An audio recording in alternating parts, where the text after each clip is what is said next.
ہم تمام مسلمانوں کو آمد ماہ نور مبارک۔ ہم جانتے ہیں یہ ربیع الاول شریف کا مقدس بابرکت مہینہ ہے، جس کی آج تیسری تاریخ ہے۔ یہی وہ مہینہ جس میں حضور رحمۃ للعالمین صلی اللہ علیہ وسلم کی ولادت باسعادت ہوئی۔ حضور کی ولادت پر ہر مومن، ہر مسلمان مسرت کا، خوشیوں کا اہتمام کرتا ہے، حدود شریعت میں رہتے۔ اسی مناسبت سے ہم سب کتاب سماعت کرنے کی سعادتیں حاصل کریں گے۔ قرآن مقدس سورہ نمبر 6 سورۃ المائدہ آیت نمبر 15 میں اللہ رب العزت نے ارشاد فرمایا، بسم اللہ الرحمن الرحیم،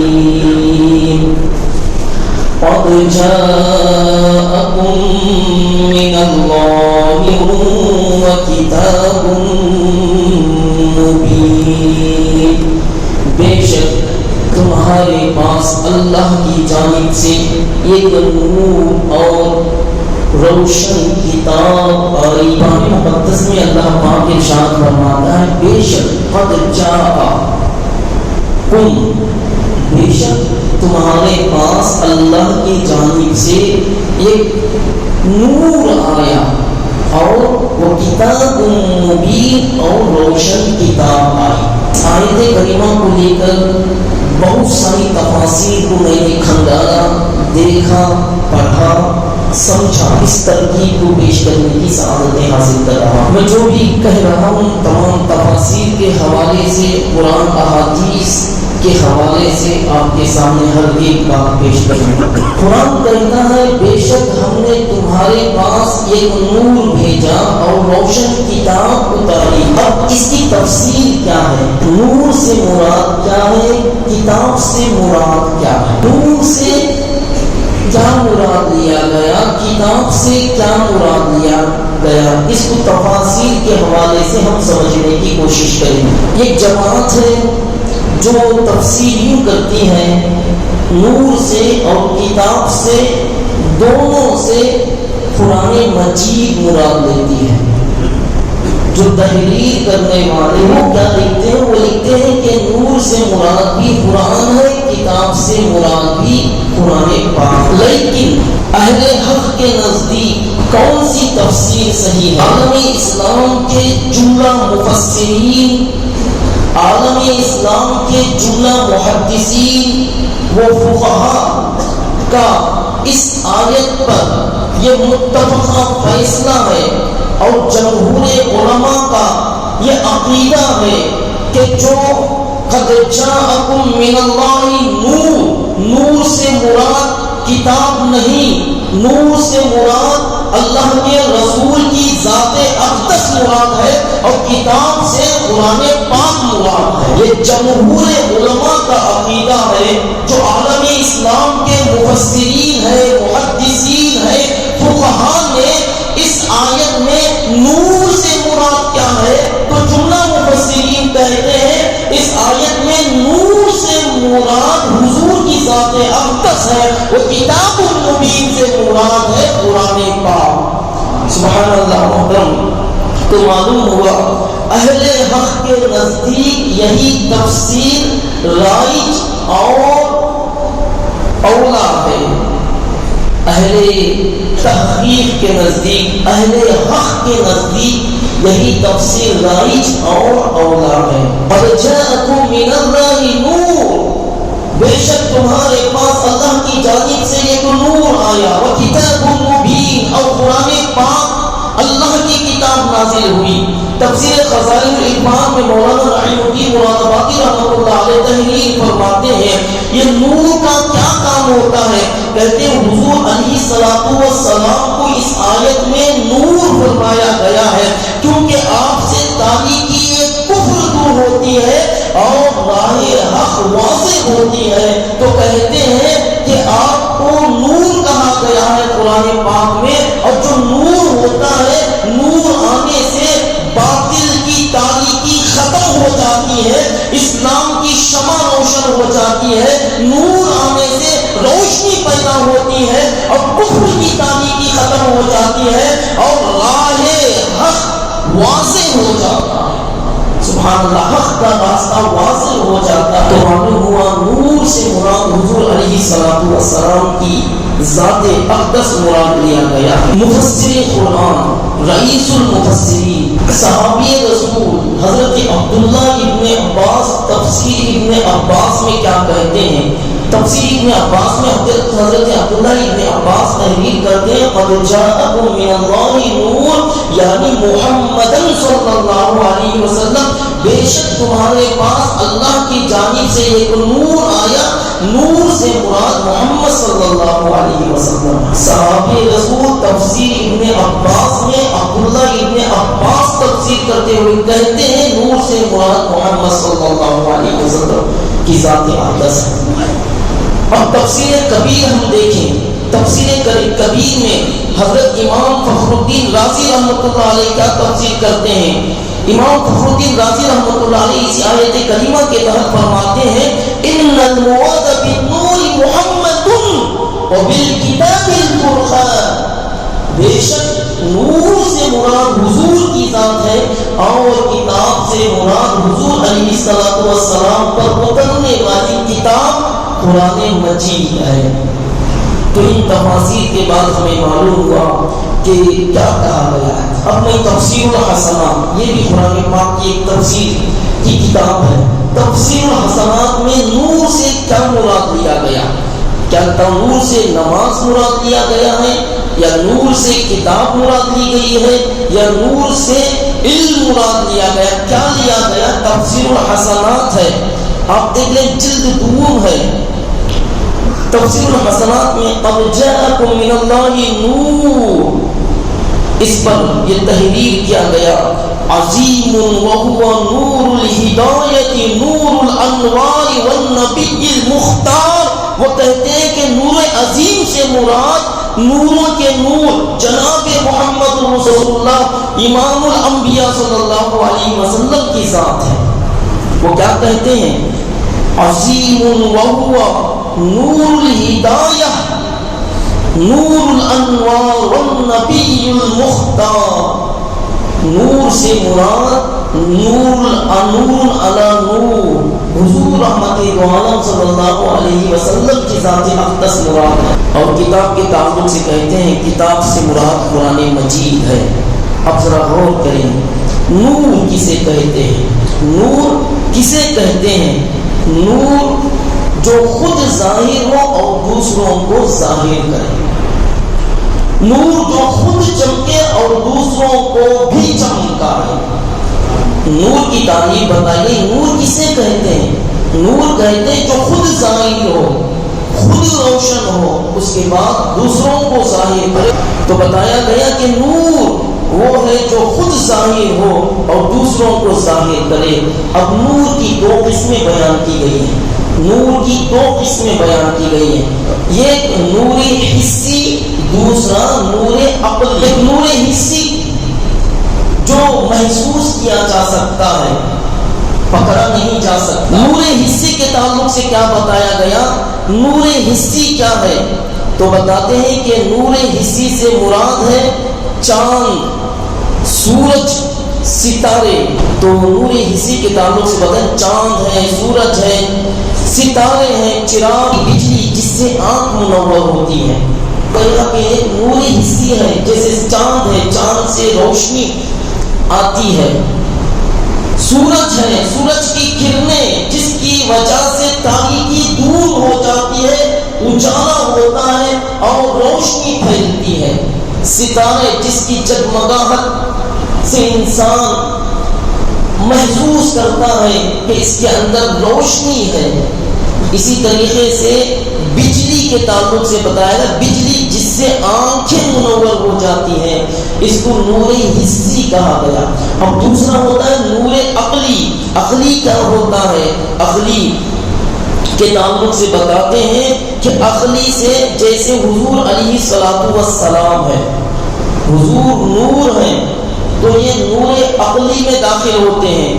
کتاب اللہ، اللہ کی کتاب ہے، یہ نور عقلی میں داخل ہوتی ہے، اور علم یہ بھی نور عقلی میں داخل ہوتے ہیں۔ کیوں؟ اس لیے کہ نور ہے، یہ کتاب سے جو علم حاصل کرتا اس کی روشنی سے سینہ منور ہوتا ہے، علم کی روشنی سے انسان کا سینہ منور ہوتا ہے، جس سے عقل منور ہوتی ہے، تو معلوم ہوا یہ نور عقلی ہے۔ غور کریں، جو نور فرمایا گیا اس لیے کہ نور کا کام ہے تاریکی دور کرنا، نور کا کام ہے تاریکی دور کرنا اور روشنی کو پھیلانا۔ حضور رحمت عالم صلی اللہ علیہ وسلم تشریف لاتے ہیں تو کفر کی تاریکی دور ہوتی ہے اور اسلام کی شمع روشن ہو جاتی ہے۔ سبحان اللہ، راہ حق واضح اور روشن ہو جاتی ہے اور کتاب سے قرآن مجید مراد لیا گیا۔ ہم نے سنا کہ حضور نور ہیں، اب میں کن کن کتابوں کا حوالہ دوں؟ آئیے کتابوں کو ہم دیکھتے ہیں۔ اب بہت ساری تفاسیر میں نور سے مراد حضور ہی کی ذات بتائی گئی ہے۔ اب تفسیر دیکھتے جائیں، میں تفاسیر کے نام لیتے جاؤں گا، بہت ساری تفاسیر کے نام میں لایا ہوں۔ تفسیر ابن عباس کھولیں، تفسیر کبیر کھولیں، تفسیر خازن کھولیں، تفسیر بیضاوی کھولیں، تفسیر مداری کھولیں، تفسیر جلالین کھولیں، تفسیر روح المعانی کھولیں، تفسیر مظہری کھولیں، تفسیر القاسمی کھولیں، شفا شریف کھولیں، موضوعات الکبیر ملا علی خالی کی کھولیں اور تفسیر ثنائی کھولیں۔ اسی طریقے سے نشر الطیب فی ذکر النبی الحبیب اگر آپ کھولیں گے، اس میں دیکھا جائے کہ قد جاءکم من اللہ نور سے انہوں نے کیا مراد لیا ہے۔ جتنی بھی تفاسیر کے نام میں نے گنوائے ہیں، تمام مفسرین نے قد جاءکم من اللہ نور سے مراد محمد صلی اللہ علیہ وسلم کی ذات لی ہے، تو معلوم ہوا حضور نور ہے، اسی لیے آپ کو نور علی نور بھی کہا جاتا ہے، آپ کو نور علی نور کہا جاتا ہے۔ حضور کی آمد ہوئی ہے، یقیناً حضور کی آمد ہوئی ہے، تو ہم جانتے ہیں کہ حضور کی آمد پر سب کچھ ہوا، ہم بارہا سنتے ہیں، لیکن میں ان چیزوں کی طرف نہیں، صرف نور پر بحث کر رہا ہوں۔ محترم سامعین، کیا اللہ نور ہے یا نہیں؟ یہ تو معلوم ہوا کہ اللہ کے حبیب نور ہے، اب اللہ نور ہے یا نہیں؟ اللہ بھی نور ہے۔ اب کھولنے والے قرآن پاک کھولیں، پارہ نمبر 18 سورۃ النور ہے، آیت نمبر 35 ہے، 35 ہے۔ اللہ رب العزت ارشاد فرماتا، بسم اللہ الرحمن الرحیم، اللہ نور السماوات والارض، اللہ نور ہے آسمانوں اور زمین کا۔ اللہ رب العزت ارشاد فرماتا، اللہ نور السماوات والارض، اللہ نور ہے آسمانوں کا اور زمین کا۔ تو یہ آیت دلالت کر رہی ہے کہ اللہ رب العزت بھی نور ہے، یہ آیت دلالت کر رہی کہ اللہ رب العزت بھی نور ہے۔ اب ہمیں سمجھنا ہے اللہ کا نور کیسا ہے اور حضور کا نور کیسا ہے۔ اب تمام تفاسیر کو میں آپ کے سامنے رکھتے ہوئے، ایک اہل علم جو علم کا سمندر اپنے سینے میں رکھتے ہیں، ان کی زبان سے جو الفاظ نکلے تھے، ان الفاظ کو میں آپ کے سامنے پیش کر رہا ہوں۔ ہمارے نبی کو نور کہنے سے شرک نہیں ہوتا، یاد رکھیں، ہمارے نبی کو نور کہنے سے شرک نہیں ہوتا۔ جملہ سمجھ رہے ہیں؟ ہمارے نبی کو کوئی کہے یہ نور ہے، ہمارے نبی کو نور کہنے سے شرک نہیں ہوتا، اس لیے کہ اللہ کا نور نور خالق ہے، اللہ کے نبی کا نور نور مخلوق ہے، اللہ کا نور پیدا کرنے والا ہے، نبی کا نور پیدا ہونے والا ہے۔ اللہ کے نور کا جسم نہیں ہے، نبی کے نور کا جسم موجود ہے، اللہ کے نور کا میلاد نہیں ہوتا اور حضور کے نور کا میلاد ہوتا ہے، حضور کے نور کا میلاد ہوتا ہے۔ تو معلوم ہوا جو پیدا ہوتا ہے اس کا میلاد کیا جاتا ہے، جو پیدا ہی نہ ہو، جو خود سے آیا، اس کا میلاد کیسے ہو سکتا ہے؟ ہم نبی کا میلاد کرتے ہیں، یقیناً میلاد کا معنی کیا ہوتا ہے اس کو بھی میں نے ڈکشنری کے حوالے سے دیکھا۔ میلاد کہتے ہیں پیدائش کو، پیدائش کے دن کو یا پیدائش کو میلاد کہتے ہیں۔ پھر میں نے دیکھا تو اس میں بتایا گیا پیدائش کو کہتے ہیں یا پیدا ہونے کا زمانہ کہا گیا ہے. اب میلاد کا مطلب معلوم ہوا پیدائش یا پیدائش کا وقت یا زمانہ. اب نبی بچا. آپ دوسرا لفظ میلاد النبی. میلاد النبی کا مطلب ہوا حضور علیہ الصلوۃ والسلام کی پیدائش کا دن. حضور کی پیدائش کا دن. سبحان اللہ. محترم سامعین، تو معلوم ہوا حضور کی پیدائش کے دن کو میلاد کہتے ہیں. عربی میں پیدائش کو میلاد کہتے ہیں، ہماری زبان میں پیدا ہونا کہتے ہیں، ولادت کہتے ہیں اردو میں، عربی میں مولود کہتے ہیں. تو میلاد النبی کوئی نیا لفظ نہیں ہے بلکہ عربی لفظ ہے پیدا ہونے کو. جیسے ہم کہتے ہیں میرا بیٹا پیدا ہوا، میرا بھتیجا پیدا ہوا، میری بھتیجی پیدا ہوئی. پیدا ہونے کو میلاد کہتے ہیں. اب نبی پیدا ہوئے، نبی کی ولادت ہوئی تو اس کو میلاد النبی کہتے ہیں. محترم سامعین، ہم جانتے ہیں اللہ رب العزت نے ساری کائنات کو پیدا کیا تو ساری کائنات کو پیدا کرنے سے پہلے اپنے نور سے حضور کے نور کو پیدا کیا. اپنے نور سے حضور رحمت عالم صلی اللہ علیہ وسلم کے نور کو پیدا کیا. یہ کیسے ہو سکتا ہے؟ دنیا میں کچھ نہیں تھا، دنیا تک نہیں تھی، اللہ موجود تھا. جب اللہ نے چاہا اللہ تعالی نے اپنے نور سے اپنے حبیب کے نور کو پیدا کیا. کتاب روح البیان بھی ہے تو معلوم ہوگا کہ حضور رحمت عالم صلی اللہ علیہ وسلم نور ہے. یعنی اللہ کے حبیب کیا فرماتے ہیں؟ اول ما خلق اللہ نوری. اللہ تبارک و تعالیٰ نے سب سے پہلے میرے نور کو پیدا کیا. انا من نور اللہ، میں اللہ کے نور سے ہوں. تو آقا کائنات فرماتے ہیں اول ما خلق اللہ نوری. اللہ رب العزت نے اپنے نور سے سب سے پہلے میرے نور کو پیدا کیا. وانا من نور اللہ، میں اللہ کے نور سے ہوں. تو معلوم ہوا کہ حضور صلی اللہ علیہ وسلم اللہ کے نور سے ہیں. اللہ نے اپنے نور سے حضور رحمت عالم صلی اللہ علیہ وسلم کے نور کو پیدا کیا. اسی لیے تو بارہ ہم کہتے ہیں حضور رحمت عالم صلی اللہ علیہ وسلم نہ ہوتے نہ تو آسمان ہوتا، نہ چاند و سورج ہوتے، نہ حور و غلما پیدا کیے جاتے، نہ شجر و حجر کا وجود ہوتا، نہ زمین، نہ حور و غلما پیدا کیے جاتے، نہ شجر و حجر، نہ بحروں پر، نہ خشکوں تک کچھ بھی نہیں ہوتا کہ حضور کو جب پیدا کرنا اللہ نے چاہا تو حضور کے صدقے میں ساری کائنات کو پیدا کیا. اسی لیے عاشق صادق یوں ارشاد فرماتے ہیں وہ جو نہ تھے تو کچھ نہ تھا، وہ جو نہ ہو تو کچھ نہ ہو. ارے جان ہے یہ جہان کی، جان ہے تو جہان ہے، جان ہے تو جہان ہے. ہمارے اندر جسم میں روح ہے، جان ہے، اسی لیے ہم زندہ کہلاتے ہیں. اگر جسم سے روح نکال لی جائے، ہاتھ پیر سب سلامت، انسان کے اندر سے روح نکل جائے تو اسے مردہ کہا جاتا ہے. تو زندہ رہنے کے لیے روح کا ہونا ضروری ہے، زندہ رہنے کے لیے جان کا ہونا ضروری ہے. اگر کسی کے جسم سے روح نکل جائے، جان نکل جائے تو اس کو مردہ کہتے ہیں. تو اسی لیے بتایا گیا یہ سارا عالم ہے، سارے عالم کی جان حضور رحمت عالم صلی اللہ علیہ وسلم ہے. وہ جو نہ تھے تو کچھ نہ تھا، وہ جو نہ ہو تو کچھ نہ ہو. ارے جان ہے وہ جہان کی، جان ہے تو جہان ہے. اگر جان ہی نہیں تو جہان کیسے ہوگا؟ تو معلوم ہوا حضور ہیں محمد رسول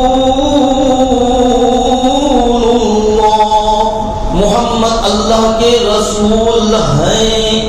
تھے کا لفظ نہیں، ہیں کا لفظ استعمال کرتے ہیں. محمد اللہ کے رسول ہیں. تو معلوم ہوا یہ جہان ہے، جہان کی روح حضور رحمت عالم صلی اللہ علیہ وسلم ہے. اس کی تحقیق ہم نے سماعت کی اور آگے بڑھتے ہیں. آگے تفاسیر میں کیا بتایا گیا اس کو دیکھتے ہیں. احادیث میں حضرت امام زین العابدین رضی اللہ تعالیٰ عنہ نے اپنے والد گرامی حضرت امام حسین سے روایت کرتے ہیں، کہتے ہیں اللہ رب العزت نے ہمارے نبی کے نور کو کب پیدا کیا؟ کیا حضرت آدم علیہ السلام کی پیدائش کے بعد اللہ نے ہمارے نبی کے نور کو پیدا کیا، یا آدم علیہ السلام کی تخلیق، آدم علیہ السلام کو پیدا کرنے سے پہلے ہمارے نبی کے نور کو پیدا کیا؟ امام زین العابدین اپنے والد گرامی حضرت امام حسین سے روایت کرتے ہیں، ان النبی صلی اللہ علیہ وسلم قال كنت نورا بین یہدی ربی قبل خلق آدم ب14,100 عام۔ تو کہا گیا، نبی کریم صلی اللہ علیہ وسلم نے ارشاد فرمایا کہ میں حضرت آدم علیہ السلام کی پیدائش سے 14,000 سال پہلے اللہ کے یہاں نور تھا۔ وہ ہمارے نبی ارشاد فرماتے ہیں کہ آدم علیہ السلام کی پیدائش سے 14,000 سال قبل میں اللہ کے یہاں، اللہ کے حضور نور تھا۔ تو یہ حدیث بتا رہی ہے کہ حضور صلی اللہ علیہ وسلم آدم علیہ السلام سے پہلے بھی نور تھے، آدم علیہ السلام سے پہلے بھی نور تھے۔ پھر اس کے بعد یہ نور کیا کرتا رہا؟ نور کیا کرتا رہا؟ بتایا گیا نور کا کیا کام تھا۔ وَكَانَ يُسَبِّحُ ذَلِكَ النُّورُ، جب اللہ تبارک و تعالیٰ کی بارگاہ میں حضور علیہ السلام سجدہ ریز ہوئے، اللہ تعالیٰ کی تسبیح پڑھتے تھے، نور تھے 14,000 سال پہلے۔ اب نور کیا کرتا تھا؟ تو بتایا گیا کہ وہ نور اللہ تعالیٰ کی تسبیح پڑھتا تھا، اللہ تعالیٰ کی تسبیح پڑھتا تھا۔ اب ان کو دیکھ کر، اس نور کی تسبیح پڑھتے ہوئے دیکھ کر ملائکہ نے کیا کیا؟ ملائکہ نے ان کی تخلیق میں اللہ تعالیٰ کی تسبیح پڑھتے رہے۔ جب حضرت آدم علیہ السلام پیدا ہوئے تو وہ نور حضرت آدم علیہ السلام کی پشت میں منتقل کر دیا گیا۔ جب آدم علیہ السلام پیدا ہوئے، اس نور کو، نور محمدی کو حضرت آدم علیہ السلام کی پشت میں منتقل کیا گیا، رکھا گیا۔ تو اسی لیے کہا گیا، جو نہ تھے تو کچھ نہ تھا، وہ جو نہ ہو تو کچھ نہ ہو، جان ہے وہ جہان کی، جان ہے تو جہان ہے۔ محترم سامعین، اگر دیکھنا ہو تو کتابوں کو آپ دیکھ سکتے ہیں۔ کتاب اگر دیکھیں تو بہت ساری کتب میں اس واقعے کو نقل کیا گیا، روح البیان میں بھی نقل کیا گیا، اور تفسیر الحسنات میں اور دیگر کتب میں، اور یہاں تک کہ اس کتاب میں بھی خصوصی طور پر اس کو ذکر کیا گیا، نشر الطیب فی ذکر النبی الحبیب۔ حضرت عمر فاروق اعظم رضی اللہ تعالی عنہ کیا کہتے ہیں؟ حضرت عمر بن خطاب رضی اللہ تعالی عنہ سے مروی ہے، حضور صلی اللہ علیہ وسلم نے فرمایا کہ جب حضرت آدم علیہ السلام سے لغزش ہوئی تو اس وقت حضرت آدم علیہ السلام نے اپنے لغزش کا اعتراف کیا، تو اللہ کی بارگاہ میں آدم علیہ السلام کہتے ہیں، اے پروردگار عالم، میں تجھے حضور کا واسطہ دیتا ہوں، میری لغزش کو معاف کر دے۔ اے اللہ، مجھ سے لغزش ہوئی ہے، اب تیرے حبیب کا واسطہ دیتا ہوں، اس نبی کے صدقے میں، اس نبی کے وسیلے سے، واسطے سے مجھے معاف کر دے۔ اللہ تعالی نے فرمایا، اے آدم، تم نے حضرت محمد صلی اللہ علیہ وسلم کو کیسے پہچانا؟ حالانکہ انہیں عالم اجساد میں پیدا بھی نہیں کیا۔ اللہ ارشاد فرمایا، آدم تم کیسے پہچانتے ہو محمد رسول اللہ کو؟ حضرت آدم علیہ السلام جواب دیتے ہیں، میرے اللہ، جب تو نے مجھے اپنے دست قدرت سے پیدا کیا، پھر اس میں جب روح پھونکی، پھر اس کے بعد میں نے روح آنے کے بعد اپنے سر کو اوپر اٹھایا، جب میں اپنے سر کو اوپر اٹھاتا ہوں تو دیکھتا ہوں عرش کے پائیوں پر لا الہ الا اللہ محمد رسول اللہ لکھا ہوا ہے۔ تب اللہ تبارک و تعالیٰ نے ارشاد فرمایا، اے آدم، تو سچ کہتا ہے، یقیناً تو نے جو دیکھا ہے میرے نام کے ساتھ، میرا حبیب کا نام دیکھا ہے تو نے، یقیناً یہ میرا محبوب ہے جسے محمد رسول اللہ کہا جاتا ہے، یقیناً تو نے صحیح پہچانا۔ آدم علیہ السلام سے اللہ کہتا ہے، میں نے عالم اجساد میں حضور کو بھیجا بھی نہیں ہے، اس سے پہلے تو نے اس نبی کے نام کو دیکھا ہے، اس نبی کے نام کی برکت سے اللہ تبارک و تعالیٰ نے آپ کے لفظ کو معاف کیا ہے. سبحان اللہ. یہ حضرت آدم علیہ السلام کو اس نام مصطفیٰ کے صدقے میں اللہ تعالیٰ ان کے لفظ کو درگزر کرتا ہے. تو معلوم ہوا آدم علیہ السلام کی تخلیق سے پہلے نور مصطفیٰ موجود تھا اور آپ کا نام آسمانوں پر بھی تھا اور چرندوں پرند کی زبانوں پر تھا. آپ کا اسم گرامی ملائکہ کی زبانوں پر تھا اور آپ کا اسم گرامی حور و غلمہ کی زبانوں پر تھا. ہر جگہ یہ شور تھا کہ حضور پیدا ہونے والے ہیں, حضور آنے والے ہیں. ہم نے سنا تھا حضرت جابر رضی اللہ تعالیٰ عنہ کی حدیث پاک کو بھی, جب حضرت جابر رضی اللہ تعالیٰ عنہ نے کہا تھا یا رسول اللہ صلی اللہ علیہ وسلم, اللہ تعالیٰ نے سب سے پہلے کس چیز کو پیدا کیا؟ آقا کائنات صلی اللہ علیہ وسلم نے ارشاد فرمایا یا جابر ان اللہ تعالیٰ قد خلق قبل الاشیاء نور نبیک من نورہ. اے جابر سنو سنو, خدا کی قسم سب سے پہلے اللہ نے تیرے نبی کے نور کو اپنے نور سے پیدا کیا. اب نور پیدا ہو چکا, ذالک النور یدور بالقدرت حیث شاء اللہ. جب تک اللہ تعالیٰ نے چاہا وہ نور دور کرتا رہا. اللہ اکبر. اللہ کے حبیب ارشاد فرماتے ہیں لوح ولا قلم ولا جنت ولا جنی. حضور فرماتے ہیں جب میرے نور کو پیدا کیا گیا اس سے پہلے نہ تو شجر تھے, نہ تو حجر تھے, نہ جنت تھا, نہ دوزخ تھی, نہ زمین, نہ آسمان, نہ حور و غلمہ, نہ جن و ملائکہ, کچھ بھی نہیں تھا. اللہ نے سب سے پہلے تیرے حبیب کے نور کو پیدا کیا ہے. جب عاشق صادق کی نظر پڑی قرآن پر, عاشق صادق نے جب حدیث میں دیکھا کہ حضور نہ ہوتے تو کچھ نہ ہوتا, تو اپنی زبان سے پکار اٹھتے ہیں یا رسول اللہ, زمین و زمان تمہارے لیے, تین و مکان تمہارے لیے, چنین و چنا تمہارے لیے, بنے دو جہاں تمہارے لیے, دہن میں زبان تمہارے لیے, بدن میں ہے جان تمہارے لیے, ہم آئے یہاں تمہارے لیے, اٹھے بھی وہاں تمہارے لیے. میں چمن, چمن میں سمن, سمن میں بھون, بھون میں دلہن, سزائے مہن پیائے سے ملن, یہ امن و امان تمہارے لیے. تمہاری چمک, تمہاری دھمک, تمہاری محل, تمہاری الگ, زمین و فلک, سما کو سمک, یہ سکہ نشان تمہارے لیے. اشارے سے چاند چیر دیا, چھپے ہوئے خون کو پھیر دیا, گئے ہوئے دن کو عصر کیا, یہ تاب و توا تمہارے لیے. سباؤ چلے کہ باغ پھلے, وہ پھول کھلے کہ دن ہو بھلے, دعا کے تلے ثنا میں کھلے, رضا کی زبان تمہارے لیے, رضا کی زبان تمہارے لیے. عاشق صادق کے اشعار تھے. تو پھر عاشق صادق ارشاد فرماتے ہیں صبح طیبہ میں ہوئی بٹتا ہے بارہ نور کا, صدقہ لینے نور کا آیا ہے تارا نور کا. پھر فرماتے ہیں جب حضور کی ولادت ہوئی تو کہتے ہیں جس سہانی گھڑی چمکا طیبہ کا چاند, وہ وقت کیسا تھا, کتنا سہانا تھا. رات جا رہی تھی, دن نکلنے ہی والا تھا, نبی کی ولادت ہوئی تو شاعر کہتے ہیں جس سہانی گھڑی چمکا طیبہ کا چاند, اس دل افروز ساعت پہ لاکھوں سلام. میلاد النبی حضور کی ولادت کا ذکر تو الحمدللہ ہر کتاب میں ملتا ہے. یقیناً حضور رحمت عالم صلی اللہ علیہ وسلم کی ولادت کی خوشیوں کا اہتمام کرنا کوئی گناہ نہیں ہے.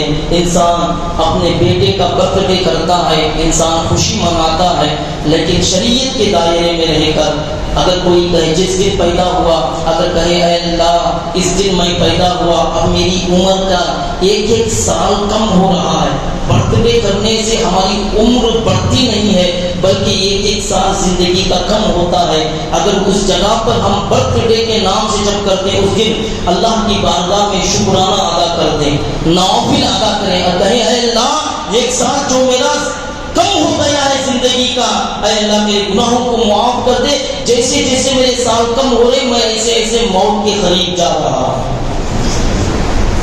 تو محترم سامعین, انسان ہر جگہ خوشیوں کا اہتمام کرتا ہے تو ہمیں چاہیے کہ شریعت کے دائرے میں رہ کر کریں. شریعت کے دائرے میں رہ کر غلط کاموں سے ہمیں گریز کرنا ہے. اسلام میں پٹاخے مارنا, شور شرابہ کرنا، ڈی جے، اس کے بعد دوسری چیزیں جتنے آپ اور ہماری نظروں کے سامنے، یہ تمام اسلام اجازت نہیں دیتا، چھیڑ چھاڑ اجازت نہیں دیتا۔ اسلام تو ہمیں یہی سکھاتا ہے کہ تمہارے ہاتھ سے بھی، تمہاری زبان سے بھی کسی کو تکلیف نہ پہنچے، زبان سے، ہاتھ سے کسی کو تکلیف نہ پہنچے۔ تو مومن کا یہ کام ہے، تو ہمیں شریعت کے دائرے میں رہ کر جو بھی کرنا کریں، اور اس کے ساتھ ساتھ حکومت کی طرف سے جو گائیڈ لائنز آتے ہیں ان گائیڈ لائنز کو فالو کرنا بھی ہمارے لیے ضروری ہے۔ کیوں؟ اس لیے کہ حالات ناساز سے ناساز ہوتے جا رہے ہیں، جو بھی ہوتا ہے صرف مسلمان ہی مسلمان ہے۔ اب ہمیں ہوش سے نہیں بلکہ ہوش سے، سمجھ بوجھ سے کام کرنے کی ضرورت ہوتی ہے۔ تو اگر کچھ ہوا خدا نہ خواستہ جیلوں میں جانا، مصیبتیں جھیلنے سے بہتر ہے کہ ہم جو شریعت کے دائرے میں رہ کر علماء کی نگرانی میں، جو عمائدین شہر ہیں، جو دنیاوی حالات پر گہری نظر رکھتے ہیں، ان کی باتوں پر ہمیں مد نظر رکھتے ہوئے ساتھ دینا ہے۔ تو انشاءاللہ تعالیٰ اگلا جمعہ اللہ مجھے سلامت رکھے تو انشاءاللہ آپ کے سامنے میلاد النبی کے عنوان پر میں خطاب کر